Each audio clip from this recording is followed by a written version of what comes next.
underway. My grand pleasure to introduce to you Dr. William, aka Bill Alnor. Give him a hand. Thank you, Guy. It's real good to be here. My first experience with Roswell was last year at the conference, and wow, what an experience it is being here. It's amazing. So let me tell you, I'll start a little bit with my background. It's true that I spent much of my life as a journalist, a daily newspaper reporter in the Philadelphia region, but I also have written for much of what we call the evangelical press, Christianity Today, Moody Monthly, publications like that. I was also the news editor for a number of years for a journal called the Christian Research Journal in Southern California that was associated with the late Dr. Walter Martin, one of the 20th century's premier apologists. Now, an apologist is someone who doesn't apologize, that's only part of the topic, but an apologist defends the Christian faith. And so religion has always been a big part of my upbringing. My dad is a Methodist minister, so we would always have in our house all these arguments all the time about why we believe and what we believe and why we do it and things of that nature. And so, but yet I felt that, that I wanted to be a newspaper reporter, and I specifically wanted to write books. And so I'll just tell you a little bit more about what I'm doing, but I spent a lot of time, as I said, in the Philadelphia region as a reporter, covering crime news. I did a lot of investigations and things of that nature, and then I started teaching journalism at Temple University in Philadelphia. I'd won a number of press awards and things of that nature, and just with my bachelor's degree, I was teaching journalism courses, basic news writing courses and things of that nature. I didn't get serious about academia really until about 1995, when I realized that, they were asking me to teach more and more courses, and I really like to teach a lot of courses. And so I went to my department and I said, what do I need to do to teach here full time? And they said, you can't, not unless you get your terminal degrees. And so finally I've done it. They put me through the master's degree program in journalism, and then the doctoral program, and then I gravitated down towards Texas A&M in Kingsville, where I direct the journalism program. So I enjoy teaching, but I guess my real passion is writing and research. I think investigative reporting is some of the most important kind of reporting that anyone can do. And during this conference, I've seen fine examples, I think, of some of our speakers doing good investigative reporting, including doing Freedom of Information Act requests and things of that nature. So I've done this in the world of religion. I don't want to be, I know that I'd like to think that I've got a good reputation in the evangelical press, but a lot of people out there don't like me because I dare to do muckraking exposés about Christians as well. So adding aliens to the agenda has been interesting, but I do think that much of what ufology is all about, or how the movement has gravitated, has gone extremely religious. And so a lot of you know that. Some of you that are veterans in the field know that all of a sudden we're talking about all kinds of spiritual things, not just the nuts and bolts ideas of UFOs. A lot of people talk about angels and all kinds of spiritual topics along with UFOs. And so I was the news editor of the Christian Research Journal, writing articles about different alternative religions, and I write, like as Guy said, my website is called cultlink.com. I got involved with the research of religious cults really in the late 1970s when a terrible event happened in Jonestown, Guyana. And of course that was the deaths of 913 people that were basically either shot or drank poison or were injected poison, cyanide specifically, all at the behest of a cult leader. And I began investigating other cult leaders, and so I've written about 500 different articles about religious cults. My work is widely cited in this particular area. Now I got involved again with the Christian Research Journal in the late 1980s, and I'll show you the article that kind of led to some of this. I was investigating what was known as something new in those days, and they used to call it the New Age movement. And it's not really that sensational anymore. In fact, I would argue that the New Age movement has become the prominent religion of America. More than 50% now of all Americans now believe in reincarnation. A lot of Americans believe in astrology, Ouija boards, tarot cards, and I can go on and on and on. This has become part of contemporary spirituality. And by the way, I reject all those things, but that's not really my topic for the day. But I was doing my news column for the Christian Research Journal, and I went to a festival in New York City. It was the Whole Life Expo. Some of you might be familiar with the Whole Life Expos. They still conduct them all over the United States, and I think in other countries as well. But I was rather astounded in 1987. I think it was 1988. I went to this Whole Life Expo in the Penta Hotel in New York City, and I realized that instead of talking about Shirley MacLaine and crystals and all kinds of weird New Age themes, of which I had been familiar with for quite some time, about a third of the speakers were talking about UFOs and contact with aliens. And so they were adding to that to their equation. And so I wrote this article, UFO Cults Are Flourishing in New Age Circles. Okay, and again, this is 1988, and the picture in this article is of Whitley Strieber. And 1988 was interesting in some ways because, and this is what I think thrust ufology, or rather the New Age, into the mainstream of ufology. In 1987, Whitley Strieber penned this book that it was a surprise bestseller. In fact, it says #1, the controversial New York Times bestseller up here. It was #1 of the New York Times bestseller list for 11 months in 1987. And basically, Whitley Strieber, who is and by the way, I consider Communion a very well-written book. So Whitley Strieber is an extremely gifted writer. And I read it, and it's quite compelling right after this Whole Life Expo convention. But he's a mainstream kind of like a horror writer. Of course, he was very well known before he wrote this book. But this was considered a nonfiction book. A lot of his other books were fiction books. This is considered a nonfiction book because it's his personal story of how he had been a lifelong abductee by aliens. But the rub is, and this is where it became New Age to a certain degree, he didn't call them aliens in the book. And I'm sure some of you have seen Whitley at different conferences and might have read this book. What did he call them? He called them the visitors. And where did he say they came from? Another world? Not necessarily. He said they might have come here on a plane to help humankind go to the next level of our consciousness. And he was one of their apostles that have chosen to talk about a new paradigm, a new religion. And so even the title sounds a little bit religious, doesn't it? Communion. And the idea was they wanted to have communion with humankind. The visitors were coming, and it was a very, very important time in the world, and they wanted us to have communion with them.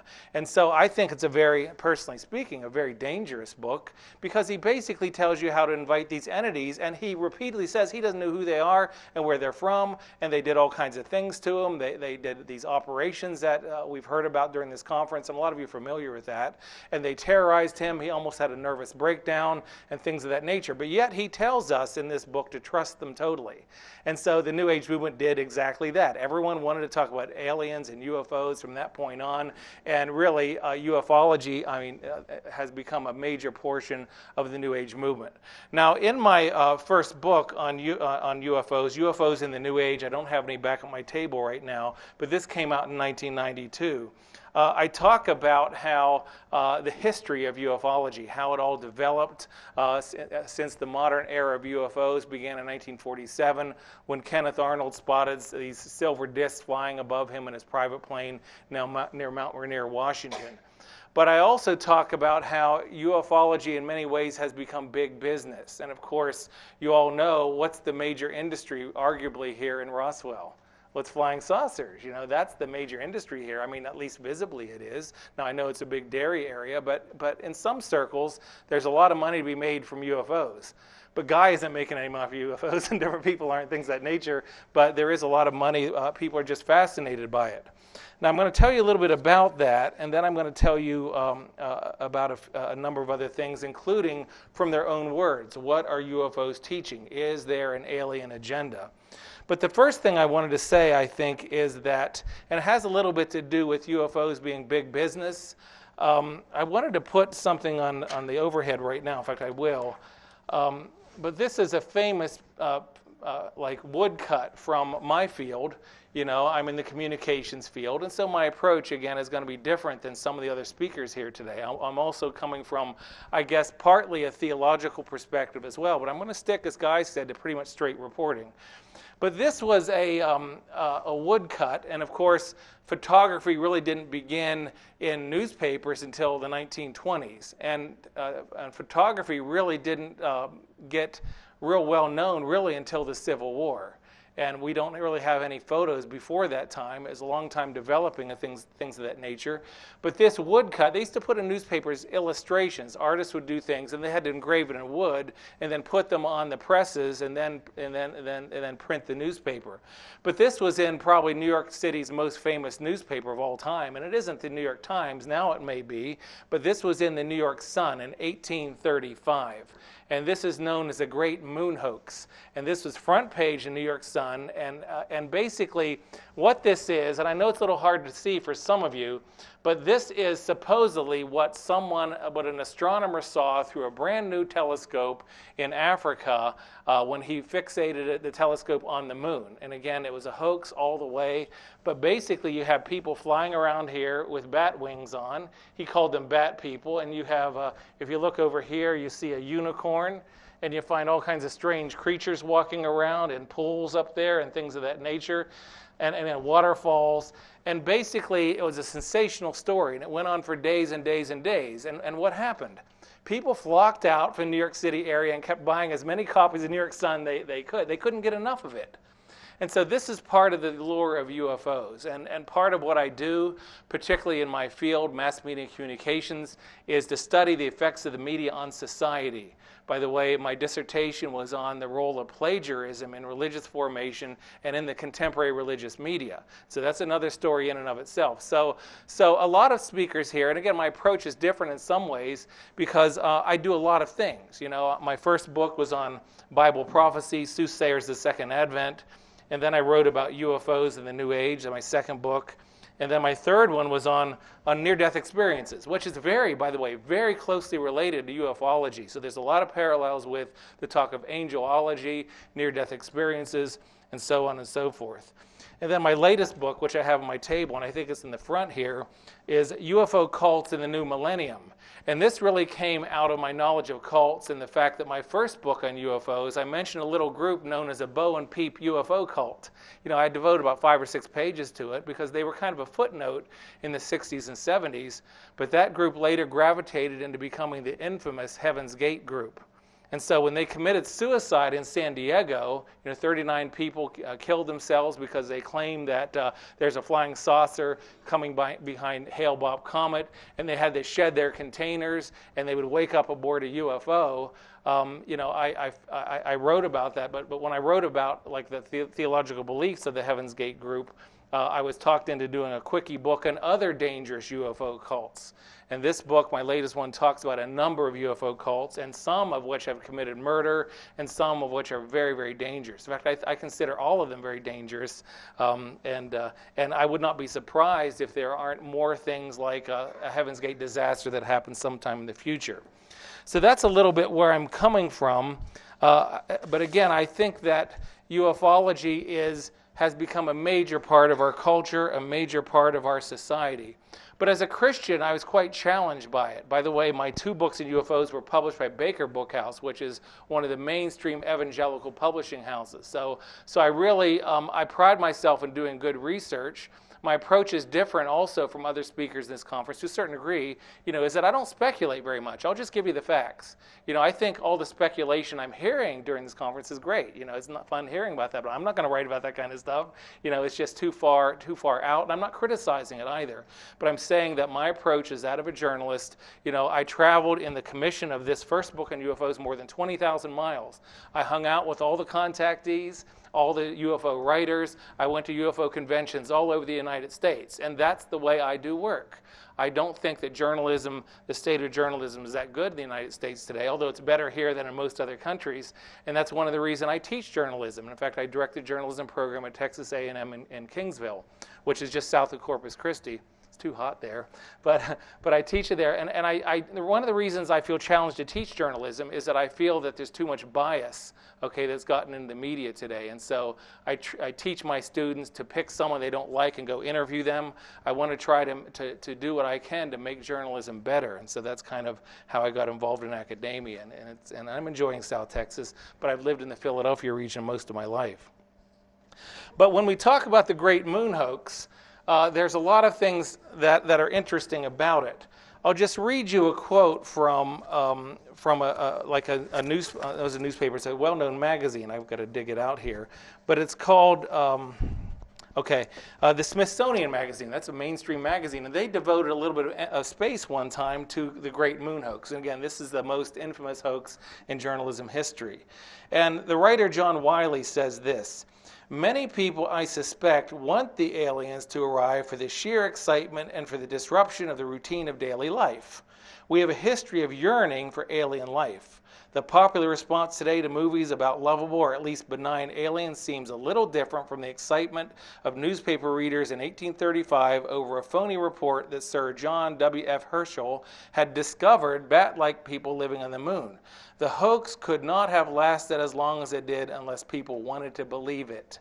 And I think that's a key, I think, of the UFO movement. People want to believe in this stuff, and I think we're intrigued by science fiction. And I'm very guilty of that myself, and I'm not saying there's anything bad with it. By the way, Guy said we all didn't have to come last night, the speakers here, so I went out to see Spider-Man. I thought it was great, But I like science fiction. I'm a Star Trek fan. I've never gone to a convention yet and put on Vulcan ears or anything of that nature, but I like this stuff. I think it's fascinating, and there's all kinds of things that we can speculate about outer space and things of that nature. But I think that there's something fascinating about UFOs and fascinating about outer space and fascinating about the whole realm of speculating on certain things. And this is one of the lures, and I might add this, one of the dangers, I think, of studying UFOs too much.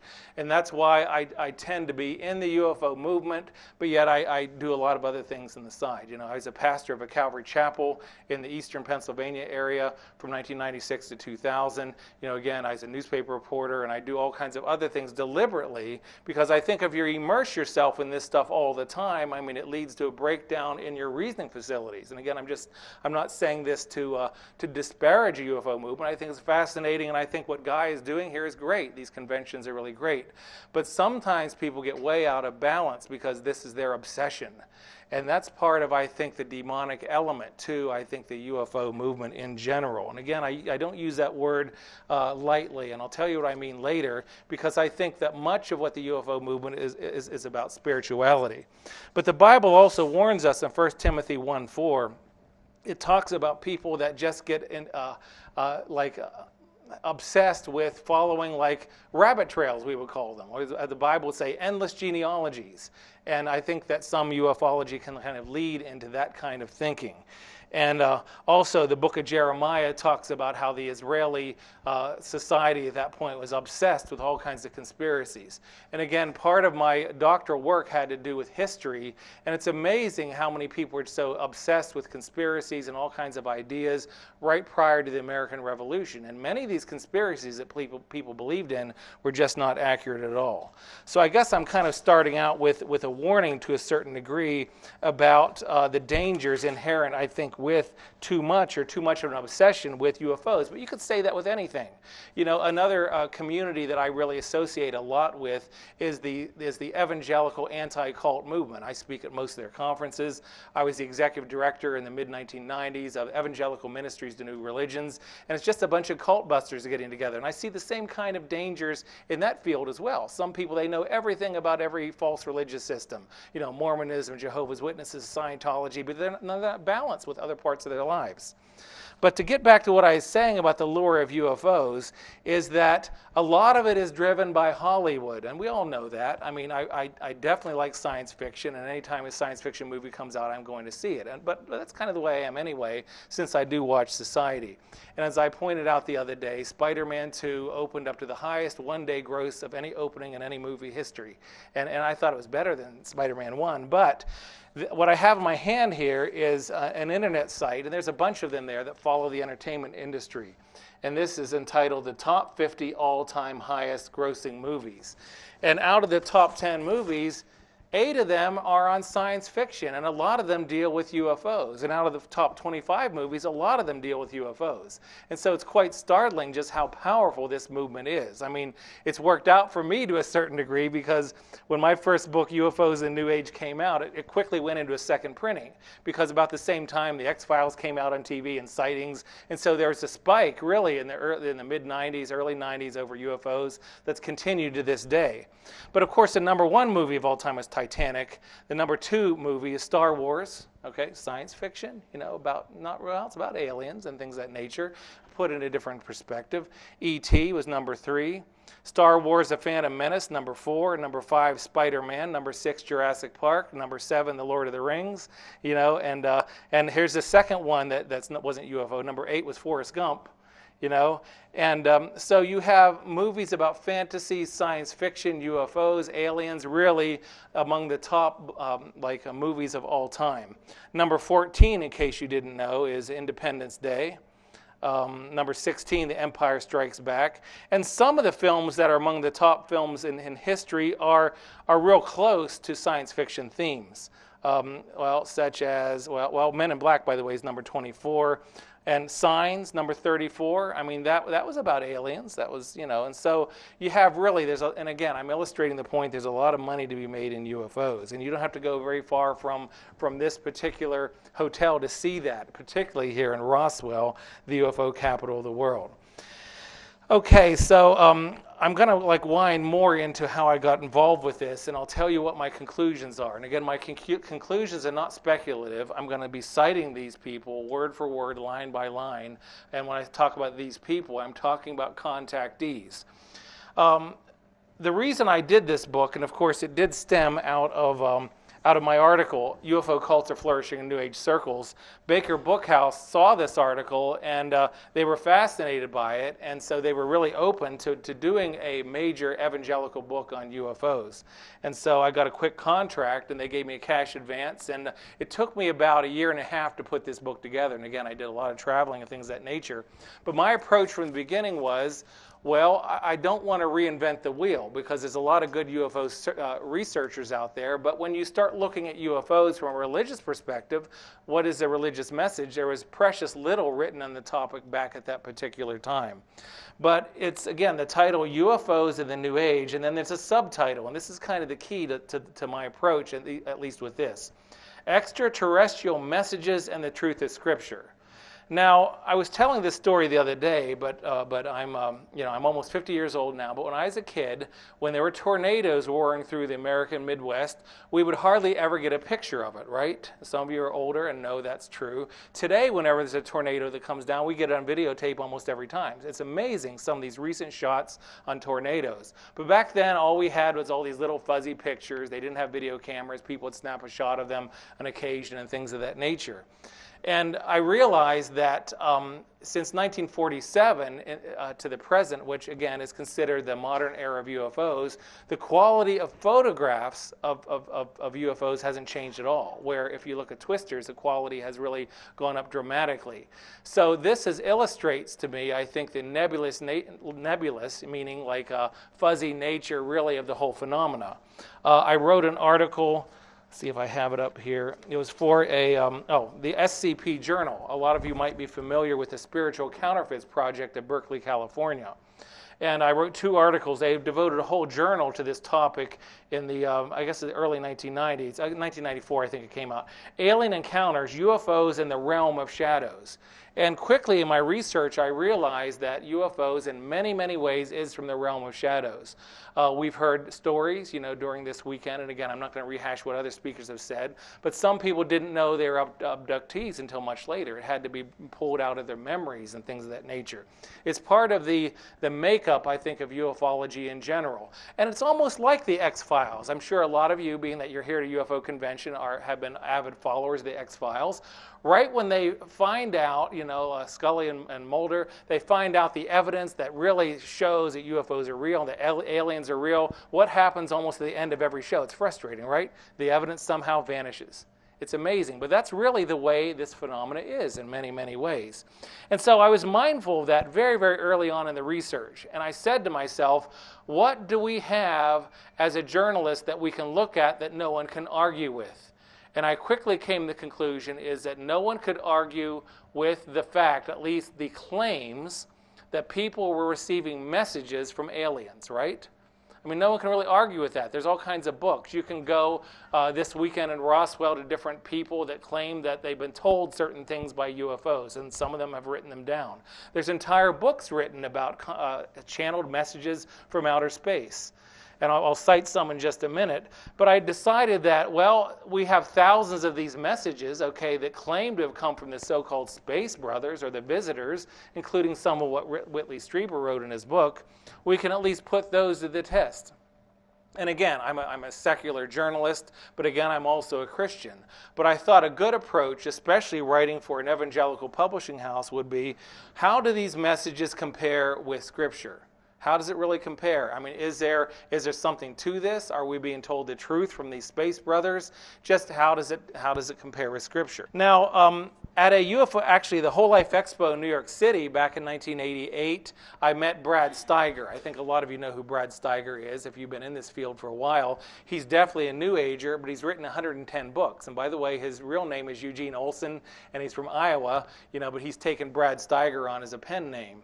And it was interesting. I had conversations with him, and then I met with him again in San Diego, and I was covering a UFO conference out there as well. But he wrote a book that was one of the key books, I think, in that era of ufology.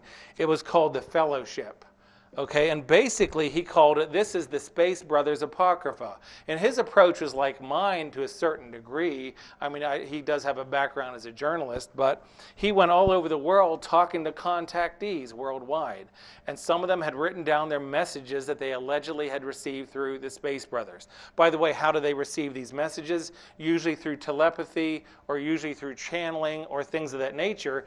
And these methods, and I can tell you this as a longtime researcher of the occult, are not good. They're not to be relied upon, not to be trusted, and I think they're forbidden in the Bible under the term spiritism. Okay, so right away, these messages, I think, were suspect to me. And by the way, I've been to some channeling sessions in which, people were channeling space brothers and things of that nature. I don't endorse this for Christians to be involved with it, but I'm a journalist, so I'm not from Missouri, but I'm like, show me, I want to see what this is all about. And I talk about some of that in my first book on UFOs. But in Brad Steiger's book, and by the way, before I talk about his quote, in his I did give a summary conclusion in UFOs in the New Age over what my investigation, again, I saw this as a very careful investigation of the topic, and what my investigation has concluded. And this is what I've had to say about the UFO phenomena. And you'll find it may be a little interesting because I'm a conservative evangelical Christian, I really am. And a lot of conservative Christians have a knee-jerk reaction. They're going to say, oh, it's all of the devil. But I don't think it was that simple. Yeah, I do think it's demonic, but I don't think it's that simple. And here's what I had to say about it. The answer I will give you in these pages is that UFOs are real, that thousands of people around the world are receiving messages from them, and that these messages are forming the backbone of a new, powerful, New Age religion of universalism. You know what that is? Universalism is all paths lead to God, which, by the way, is opposite from Christianity, which Christianity claims that Christianity is the only way. Jesus said, I'm the way, the truth, and the life, and no one comes to the Father except through me.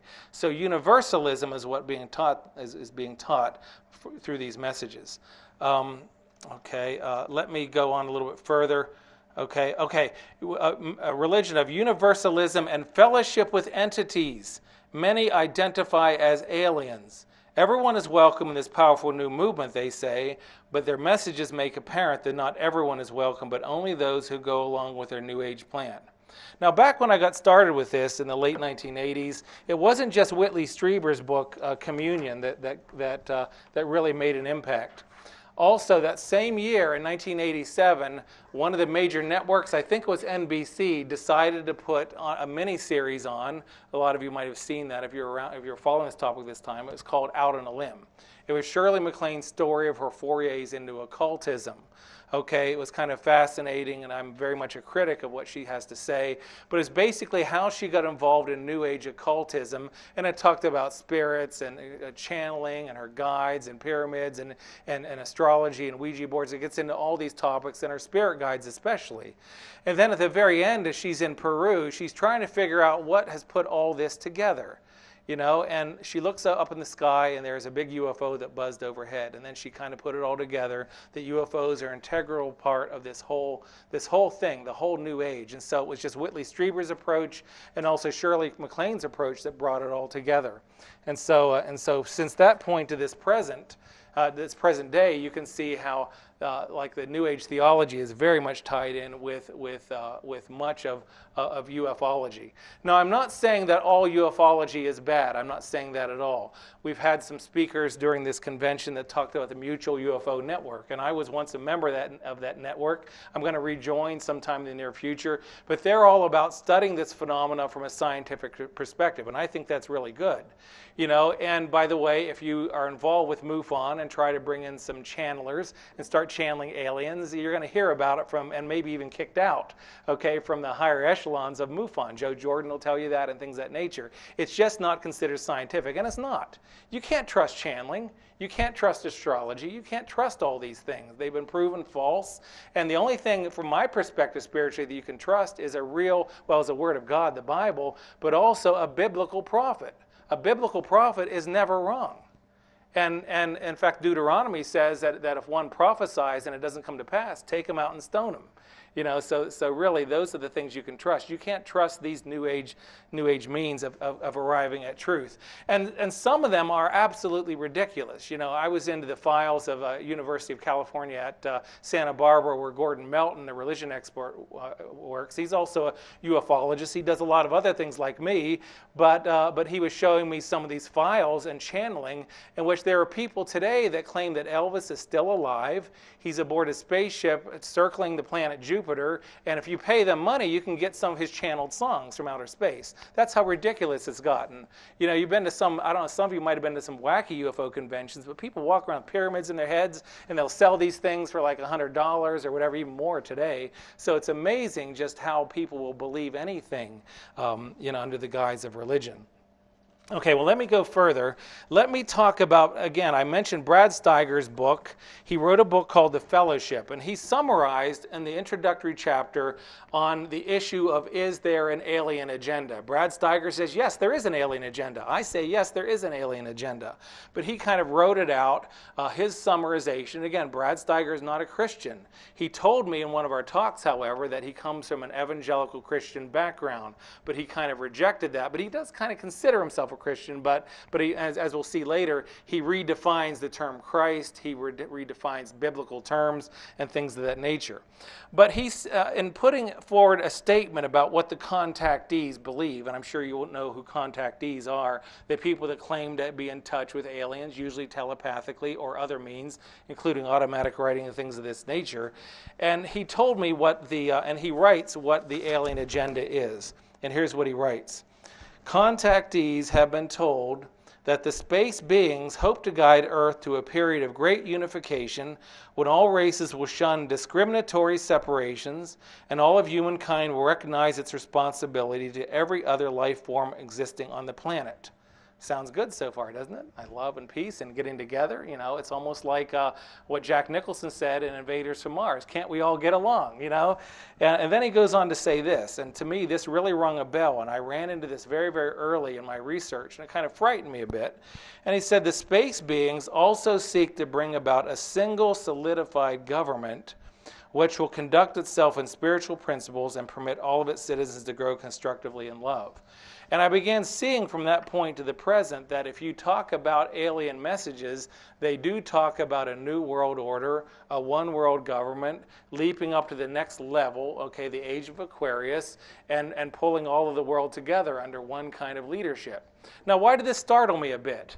Well, as an evangelical Christian, my first book, Soothsayers of the Second Advent, came out in 1989, had a foreword from the Los Angeles Times, the religion writer there, is that this rang a bell because of the fact of the book of Revelation, right? A lot of you might study, and Mike talked about this a little earlier, eschatology, the study of things to come.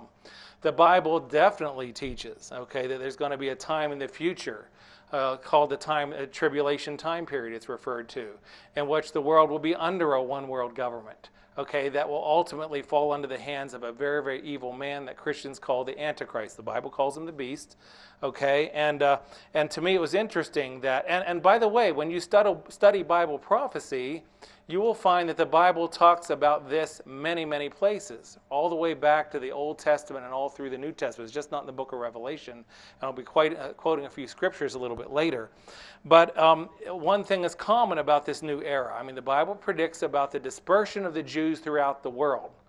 Okay, but it says at the end of time, okay, right before the time period of the tribulation, the Jews will suddenly return to their homeland.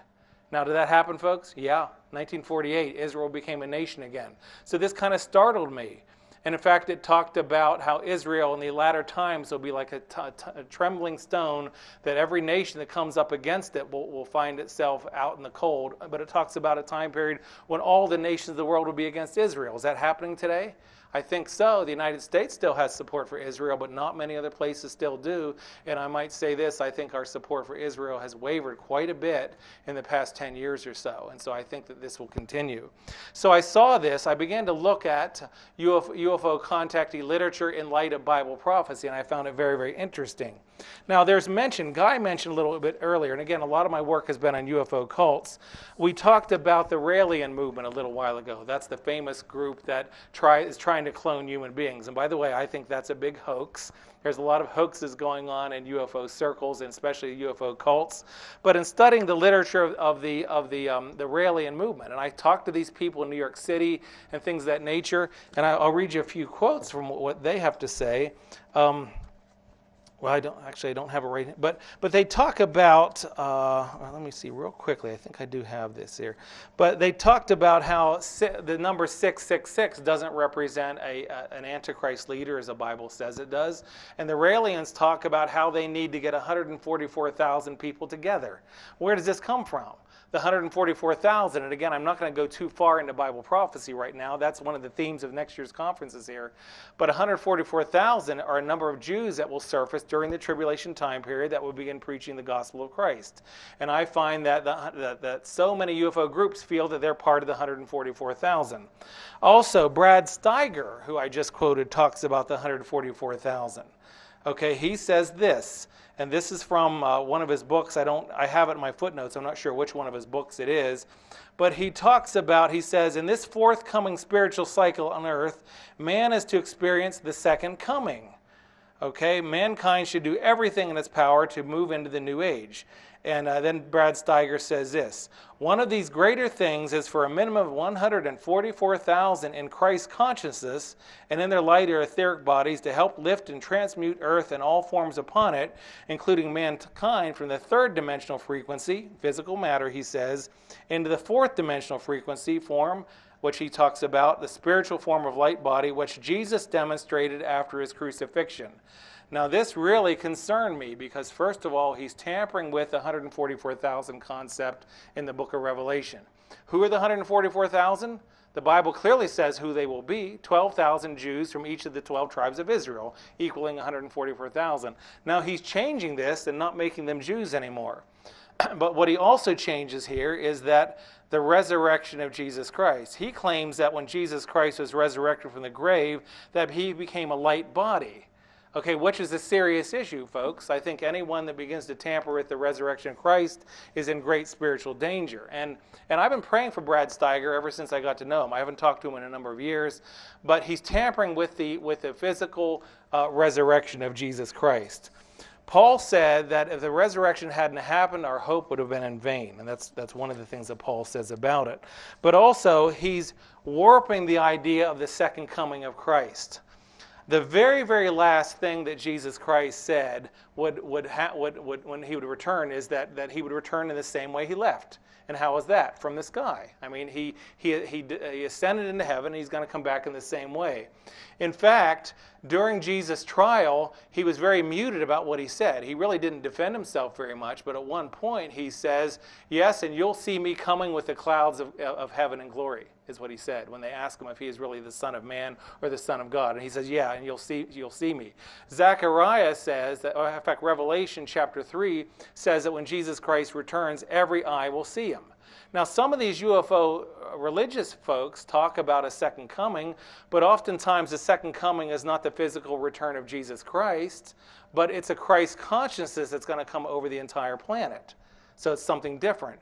And the New Age is like a clever duplication, I think, of what Christians believe as the Great Millennium, or 1,000 years of peace on planet Earth. That's prophesied in the book of Isaiah and discussed widely throughout both the Old and New Testaments. And so, but again, these UFO people, a lot of them warp what the whole idea of the second coming of Christ is. It's a leap into the New Age, is what they say, which is different. And again, I think the idea of the New Age is a clever counterfeit of the millennial kingdom, right? I mean, I don't hope this doesn't sound heretical for those of you that are Christians here, but I'm a New Ager to a certain degree because I believe a new day is coming, right? The book of Isaiah says that everything is going to change after Christ comes back for 1,000 years of peace. The lion will lay down with the lamb. So it's going to have absolute peace during that thousands of years. Jesus, when he approached Jerusalem, wept over it because he said that they don't know their way to peace until the Prince of Peace comes. And so we're going to have a new age, but with the UFO and New Age movement's idea of a new age, or this thousands of years, guess who's not on the throne? And it's Jesus Christ is not on the throne during that time period. So I began to see parallels in my research that almost every biblical passage that had to do with the second coming or even Christ was warped in almost every way. And not only that, they've warped a lot of the ideas that evangelicals would even have about the second coming itself. Let me read something, and again, this is from Brad Steiger. And by the way, a lot of them do acknowledge Jesus Christ, but they don't say that he's God in human flesh. They'll say that he's one of the ascended masters. And this is what Brad Steiger has said about the identity of Jesus. And I don't want to just pick on Brad because he's very typical. He's a mainstream New Ager, and he just quotes what he hears from various conventions. And he identifies Christ as Sananda, okay, which is a big term in New Age circles. And Brad Steiger writes this: Sananda is one of the 7 directors of the spiritual government or hierarchy board of our solar system.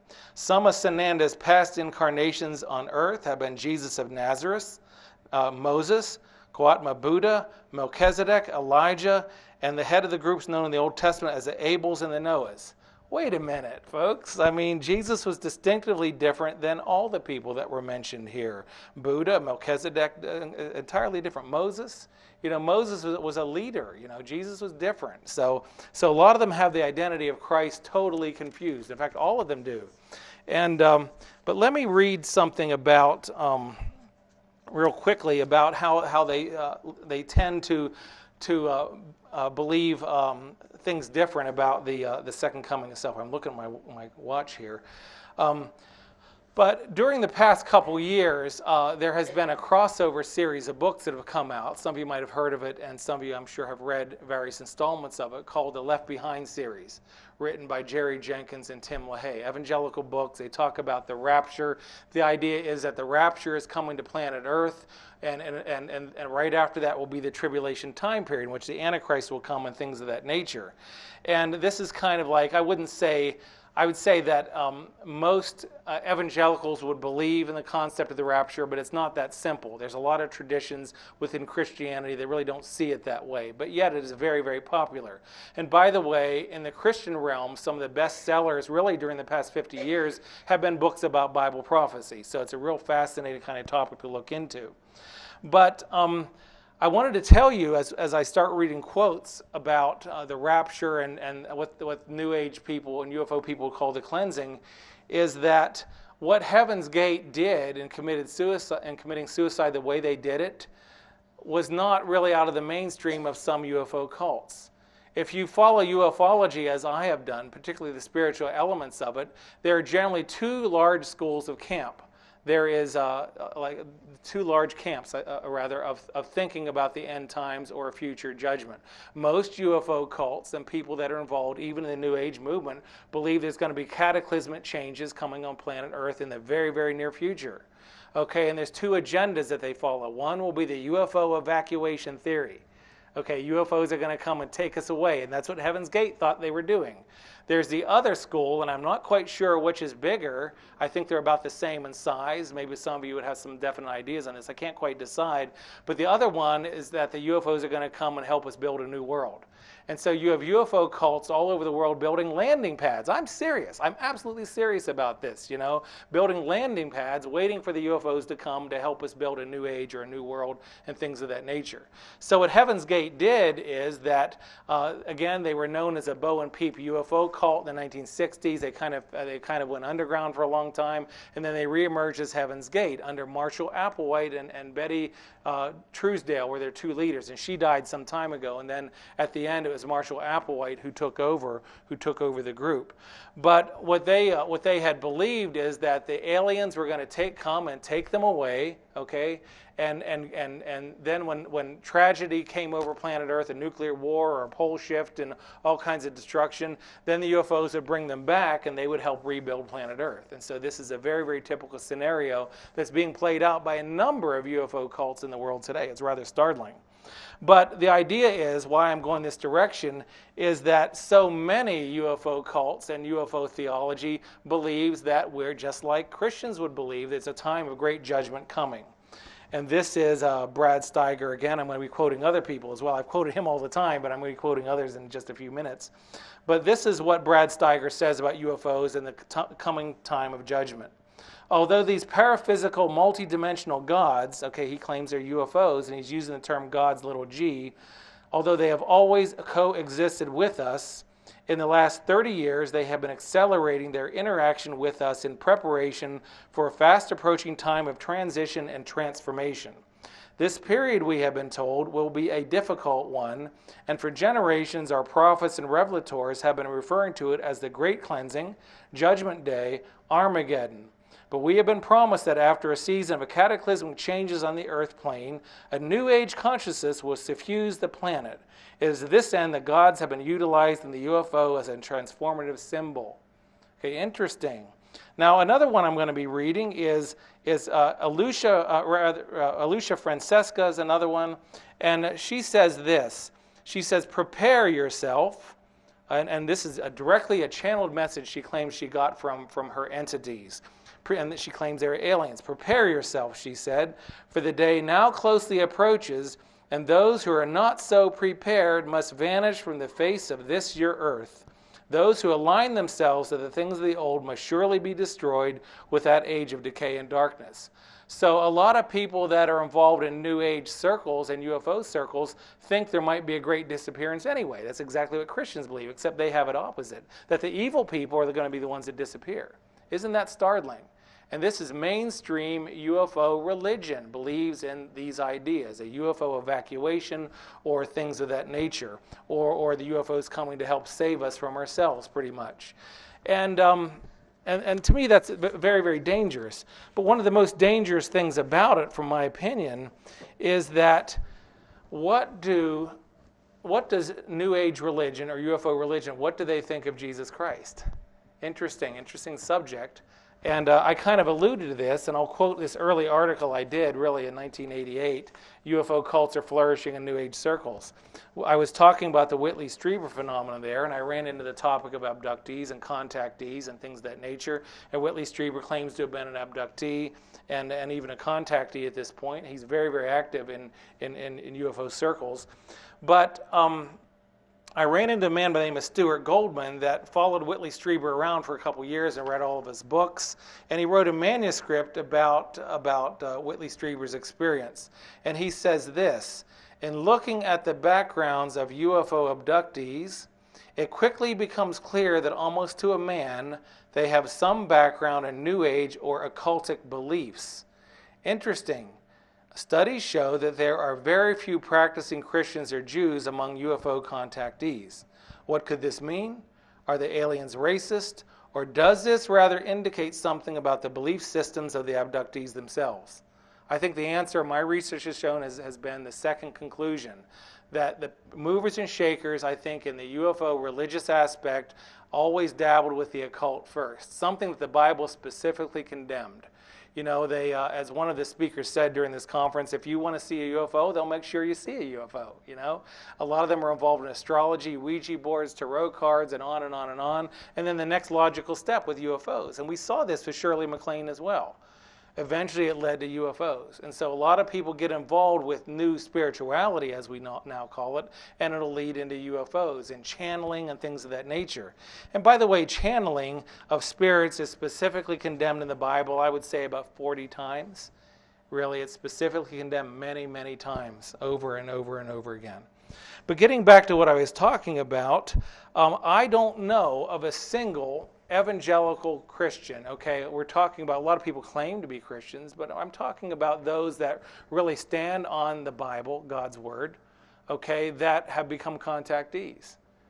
And furthermore, I've talked to a number of people, and Joe Jordan has done some research on this, is that many times when people have been abducted, when they call out the name of Jesus Christ, the abduction stops right away. It's rather startling, isn't it?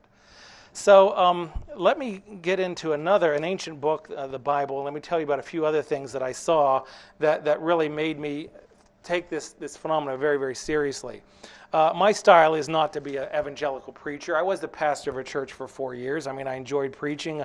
I really feel that my true call was back with writing and things of that nature. I never did give up writing while I was a pastor, but the bigger my church got, the less I began to realize I'd probably never write another book again. I didn't want to do that. But I planted a church, and it's still in existence today. It's part of the Calvary Chapel movement, Calvary Chapel of the Lehigh Valley.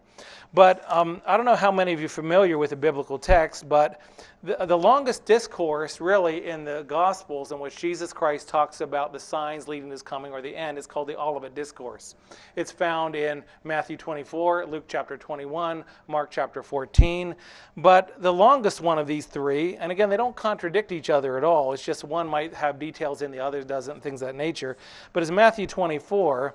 The disciples asked Jesus, they're looking at the temple in Jerusalem, which was really one of the wonders of the ancient world, but they were asking Jesus, just look at these buildings and things of that nature. And Jesus said to them, do you not see all these things? And this is Matthew 24, verse 2, and they're talking about the buildings, okay, of Jerusalem. Do you not see all these things? Assuredly I say to you, not one stone shall be left upon another that shall not be thrown down. And that happened about 30 years or 40 years after Christ's death on the cross, when Titus Vespasian marched his troops into Jerusalem and literally ripped down the temple. And the stones were massive. It's incredible how that temple was put together. And then it says, and a lot of people lump these together, but I don't think the text warrants that. In verse 3, it says, now as he sat on the Mount of Olives. This implies that they shifted scenes a little bit. The Mount of Olives, and I've been over to Israel, it's right over Jerusalem, and you can look down at the city when you're up there. The disciples came to him privately saying, tell us, when will these things be, and what will be the sign of your coming and of the end of the age? And it's interesting where Jesus starts. He starts dealing with the end of the age right away. And the first thing he says is in verse 4, and Jesus answered and said to them, take heed that no one deceives you. Sign number one, the most prominent sign of the end times, is religious deception coming upon planet Earth. Specifically, he says, for many will come in my name, verse 5, saying, I am the Christ, and will deceive many. Okay, so religious deception is number one during this time period of the end of the age. And then he talks about, and you will hear of wars and rumors of wars. Wait a minute, 20th century, right? World War I, World War II, all kinds. The first Gulf War, there was like 39 nations that were allied against Iraq. So nation rising against nation. It talks about earthquakes and famines.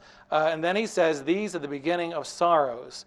And then he says, verse 11, okay, this is 6 verses later, he repeats his first warning. And many false prophets will rise up and deceive many. I guess where I'm headed with this talk is the fact that I believe that UFO theology is a great delusion, an incredibly big delusion, because spiritually it heads away from the Judeo-Christian worldview and asserts what I think is an absolute heresy, and that is that there are many ways of God, and Jesus isn't the only way.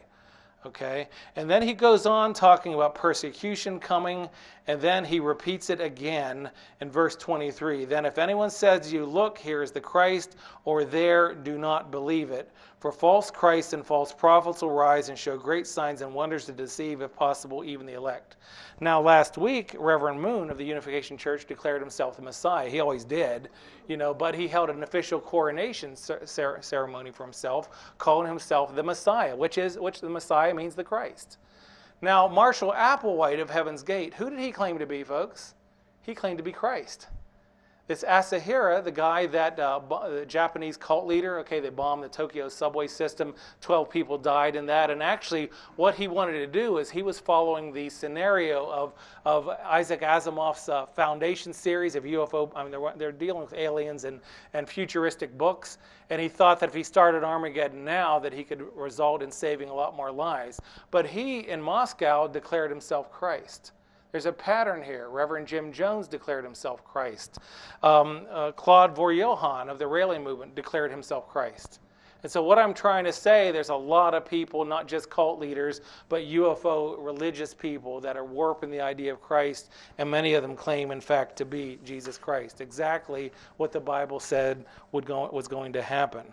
There's another UFO leader that operates in Alabama. Actually, the guy's in jail right now. His name is Malachi York.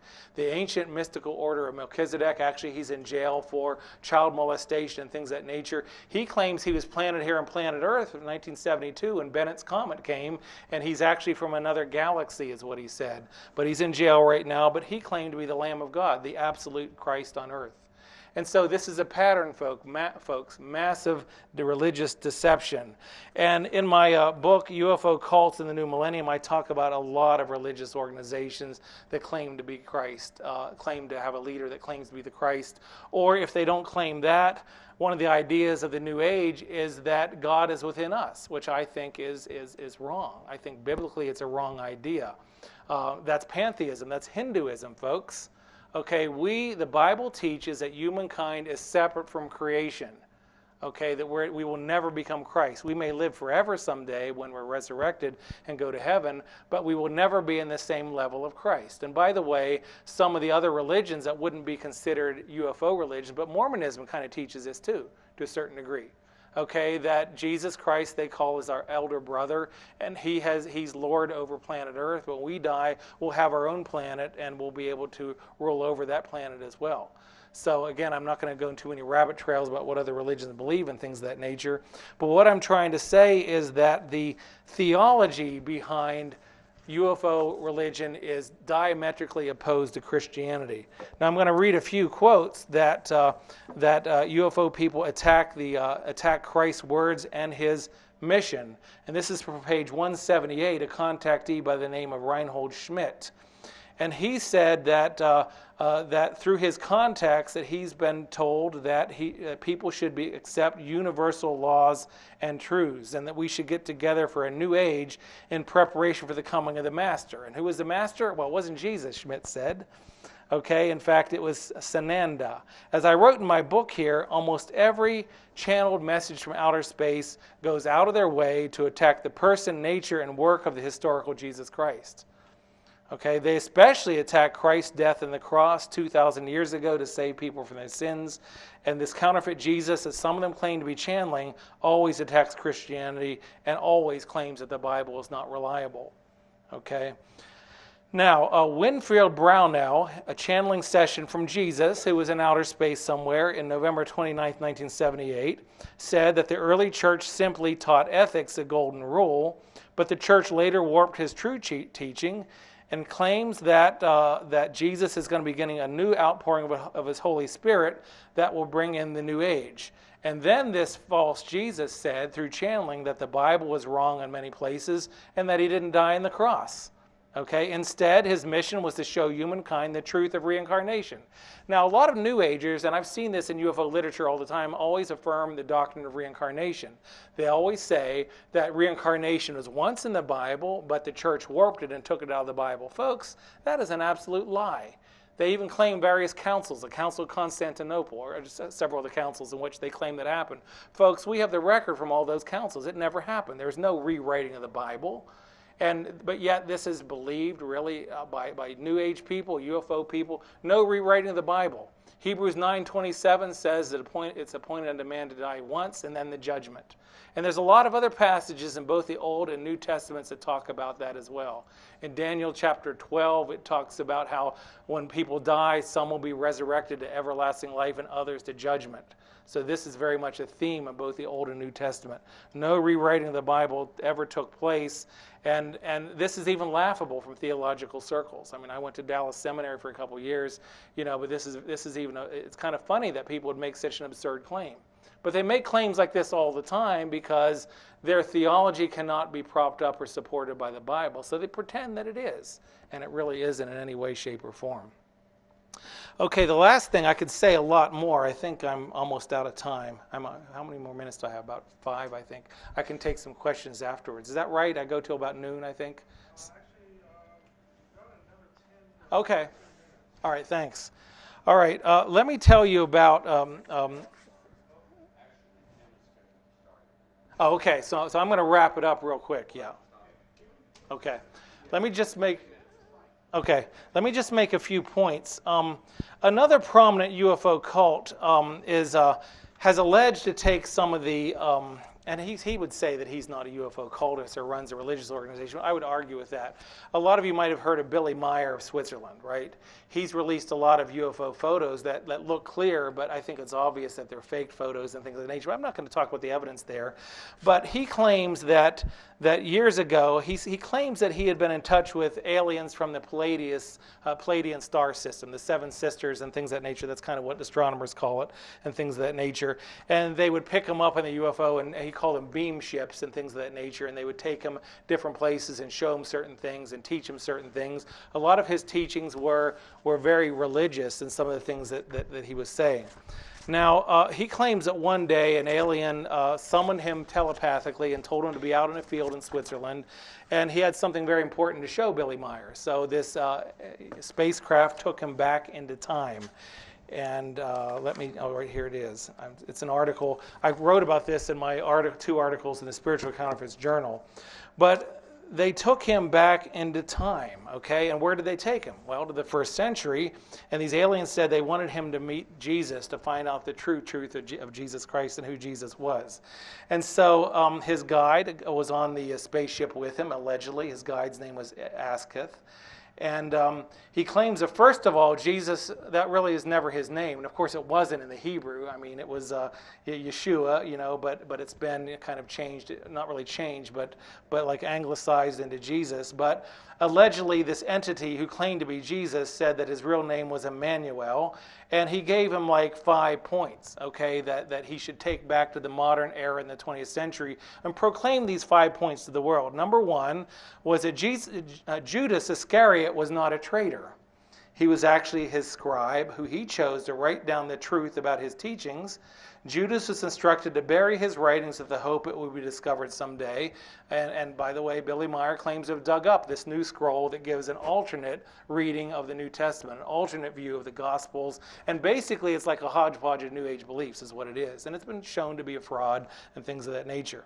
Number 2, Jesus explained that he has never been called Jesus Christ.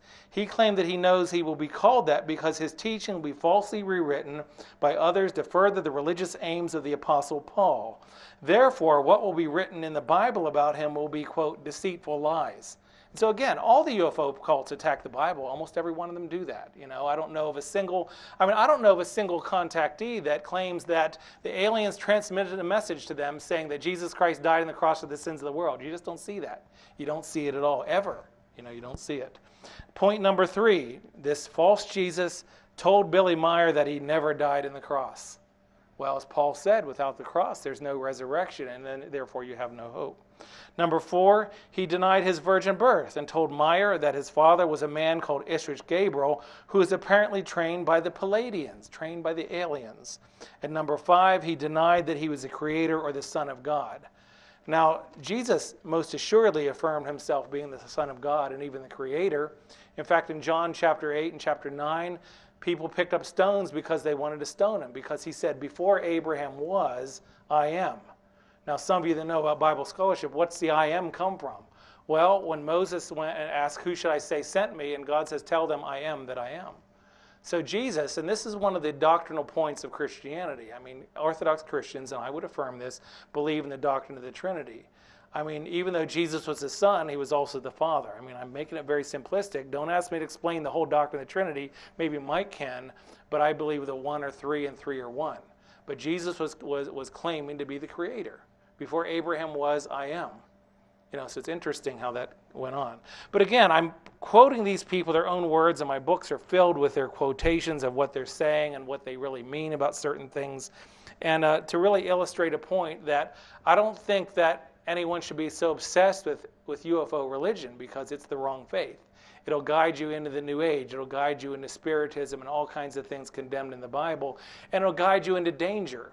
And part of ufology, I think, is very dangerous. And this is why I really distance myself from some of it, Again, I will probably keep following UFOs until the day I die, but I'm also going to be writing Bible prophecy books. My next book is called Disaster on the Main Line. I'm working on the issue of heresy within the mainline denominations. I write about all kinds of things like that because I don't want to become obsessed with this particular topic.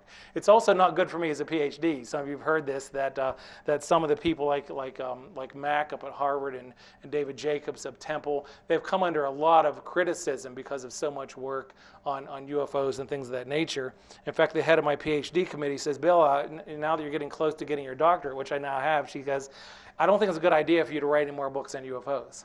I said, why? She goes, well, you're ruining your credibility in this regard. But that doesn't scare me, because my books on UFOs are used in various colleges and things of that nature, because they're so heavily footnoted. And again, I do have a direct reporting approach, and I'll tell you what people are saying, and I won't speculate on things that I'm not sure about either. I just won't do that. I'll just stick with the facts, and I look at it from a sociological method. But what I'm trying to say is that I think that just the... See, if the devil cannot get people to forsake Christ, the devil will get us to waste our time. And in my book, UFOs: The New Age, I call this cosmic tail chasing. And since 1947 to the present, in the modern UFO era, what new do we know about UFOs? It's 2004, folks. Do we know anything about them today? Well, not much more than we knew in 1947. There's still no big consensus what they are. You can go to listen to any expert in UFOs, and there's even at this conference, there's no big agreement over who they are. I think at least the Christian speakers at this conference generally believe that they're tied into the world of the demonic. I believe that. I think the evidence leads there. But they'll waste your time. I know researchers that have spent their whole lives researching UFOs, looking into crop circles, doing all kinds of things, and some of them are getting old now. They really don't have anything to show for it except for chasing this phenomena their whole lives. And they never get any answers for it. Again, cosmic tail chasing. And I think in many ways it's dangerous, not just spiritually, but it's physically dangerous to some people. In my book, I talk about the death of Gloria Lee, December 2nd, 1962. Some of you that study UFOs from a historic perspective know about this story. But in 1962, there's a woman by the name of Gloria Lee that fell into a trance, and she was in contact through telepathy with a space brother that she called JW. Now, I don't know what JW stood for, but JW. And this person, this entity, would keep talking to her, like through telepathy and automatic writing and different things. And she hooked up with a UFO group called the Mark Age Group of Miami. It used to be a real famous UFO organization. And she said that she was told by the space brother that she's supposed to go to the government, go warn the United States government and the Russian government, if she could, to convince it to change its warlike ways. Again, the Cold War was big in that time period and things of that nature. And they instructed her to go to Washington, D.C. to warn the government to change its warlike ways. Now, she identified this being as an etheric being from Jupiter, UFO circles, etheric means spiritual being from Jupiter. So if you look at UFO cults and things of that nature, a lot of them believe in not just physical nuts and bolts beings out there, but they believe that there are spirit beings out there, but nevertheless they're all space brothers. And she gets to Washington, D.C., and this entity orders her on a fast to purify herself for the task. And so the fast she went on, she didn't eat or drink anything for 5 days. It went on for 10 days, and she kept saying, should I keep going? And the entity said, yeah, keep going. She fasted for 66 days, fell into a coma, and died. That's the outworking, I think, of UFO theology. I think it's dangerous to your soul. I think it can be physically dangerous from time to time. And there's been a lot of UFO researchers, and in fact, we've seen some at this conference. I'm not going to cite them. A lot of you haven't been to the whole conference. But there's a lot of evidence that there's physical danger associated with messing around or dabbling with aliens. Okay, with that much said, I mean, there's a lot more I could say about this. As you probably know, I could talk about this all day long. I'll just end it with basically saying that I do think that I know who the aliens are, and I think they're associated with the realm of the demonic. And past centuries, I think people knew this to a certain degree, because UFOs are nothing new and aliens are nothing new. It's just they called them by different names in different centuries, right? Fairies and gnomes, things of that nature. They were always identified with demons. They even had the incubi and succubi that were destructive demons, okay, in the Middle Ages and beyond, that would even get involved with sexual experiments with people and things of that nature. The problem is today is that we think they're all good. They're still little men in most cases, but now they claim to be coming out of flying saucers. And so I'm not here as a preacher to try to win you over and getting saved and things of that nature, although that would be good if you did, but that's not my purpose. I do want you to think through the implications of UFOs and realize that the theology from the UFO movement is diametrically opposed to the Bible, and I do think that they are absolutely demonic, okay? There's a demonic element to little green men or aliens and through contacts and things of that nature, and we know that because the message is diametrically opposed to God's Word, the Bible. And the way they'll lead you is away from Christ. And I think on the basis of that, we can conclude that it's a non-Christian religious system. Okay. Is that, you're asking, is it so bad? Yes, and that's so bad. I think it's very, well, Christians would believe that that Jesus is the only way of salvation, right? That's basic Christian doctrine. What's that? What about the other people who don't believe? It doesn't matter what other people believe about that. That's what God believes. Okay, therefore it's dangerous. Can you mention your website for this meeting? Yes, my website is a cult link, one word, cultlink.com.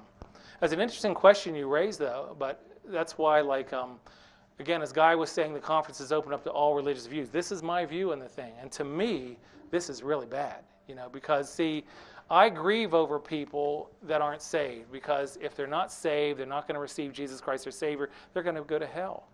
They're going to be tormented forever, and I believe that. The Bible teaches hell. It doesn't say that it may exist. It teaches it as an absolute truth.